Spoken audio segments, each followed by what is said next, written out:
Cities and small towns, high rises and porches that wrap around, cowboy boots and Chuck Tees, hip hop and country two-lane streets, punk rock and violins, confessional booths and still sinned, high top fades and cornrows to the back, jumped out of planes deployed in 2012 and was blessed to make it back. Summer on the Adriatic, dark cold winters in Sweden. These life experiences fuel the words to these stories that you're reading.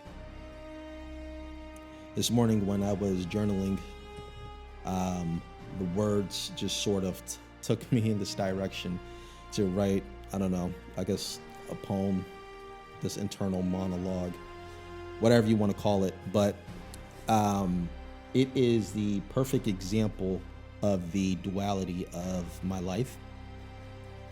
People who know me will tell you that I have a very colorful past, and my experiences, they've basically, I've lived many different lives, let's just say that.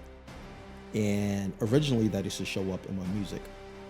Now it shows up in my writing, and it shows in my characters, particularly Leo.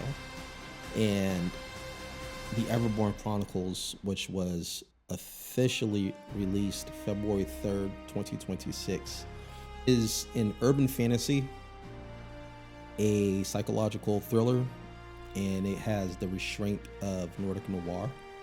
But the series as a whole falls heavily on literary fantasy. We take the elevated prose and artistic prose style of literary and the internal challenges that characters go through and the transformation that typically takes place in a literary novel, and we mix it with the high stakes element of fantasy, and we combine them together, and that's how we obviously get literary fantasy. I wrote book one. I was completely finished with all the edits and going back and forth and doing all those rounds. I was finished back in June or July of 2025, and that was the last time that I read the book. And at that point in time, that was the best book that I could put out.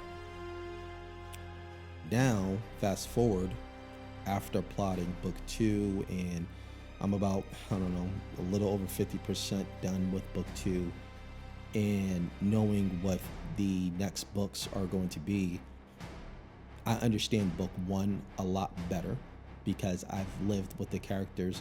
Sounds weird, but I live with the characters in my head a lot longer, and I understand them more, and I understand the world that they live in. Been plenty of times when I wanted to go back and re-edit book one and add more things, but the book never would have been released.